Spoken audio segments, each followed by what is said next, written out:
সকালের পর্ব শেষ করে এখন দুপুরের জন্য রান্নাবান্না শুরু করে দিলাম। অ্যান্ড দুপুরের মেনুতে কি কি থাকছে সবকিছুই কিন্তু আপনাদের সাথে শেয়ার করব। রান্নাবান্না আমার বরাবরের মতোই পছন্দ, আর কিছু ভালো লাগুক আর না লাগুক আমার রান্না করতে কিন্তু বেশ ভালো লাগে। তাই সবসময় আমি চেষ্টা করি বাসায় রান্না করার জন্য, আর মেহমান আসলে তো সেটা ফর শর্ট থাকে যে আমি রান্না করব।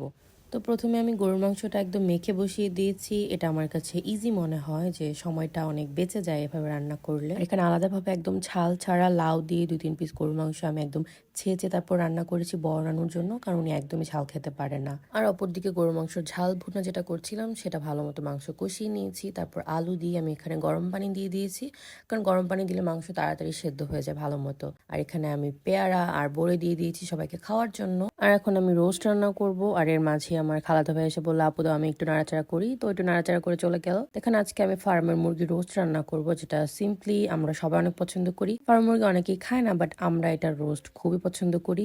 আর বাঙালির ঘরে যদি ফার্ম মুরগির রোস্ট হয়, সেখানে মুরগির হাত পা গলা গিলা তো বাদ যাবে না, সেগুলো আমরা একসাথে রোস্ট করে ফেলি। আর আমার মাংস থেকে ওইগুলো বেশি খেতে ভালো লাগে। আর পোলাও রান্নার সময় ফুল ক্লিপ আমি নিই, যেহেতু পোলাও খুবই রান্না করা ইজি। আর এখানে মটরশুঁটি আর গাজর দিয়েছি, আমরা সবসময় দিয়ে থাকি, কারণ মটরশুঁটি আর গাজর দিলে পোলাওটা আমার কাছে একটু বেশি টেস্টি মনে হয়। আর এখন যেহেতু মটরশুঁটির সিজন, তো এটা তো মাস্ট বি দেওয়াই লাগবে। আর আমার আম্মু করলো কি, বললো মটরশুঁটি একটু রোস্টের মধ্যেও দিয়ে দাও। তো আমি এখানে একটু রোস্টের মধ্যে মটরশুঁটি দিয়ে দিয়েছি, আর খেতে কিন্তু অনেক ভালো লেগেছিল। তো এই যে আমার রান্নাবান্না শেষ, পোলাওটা কিন্তু খুবই ঝরঝরা হয়েছে। তো আমি এখানে টেবিলে সবকিছু সার্ভ করে দিয়েছিলাম, পোলাও, রোস্ট, গরুর মাংস। অ্যান্ড আমি যেহেতু ভিডিও করি তো সবসময় তো ক্লিপ নিবই, আর এটা নিয়ে সব অনেক মজা নিচ্ছিল। তো এই যে আমি খেতে বসে পড়েছি, সকালের খিচুড়ির সাথে ডিম আর বেগুন ভাজা ছিল, সেটাও আমি নিয়ে নিয়েছি।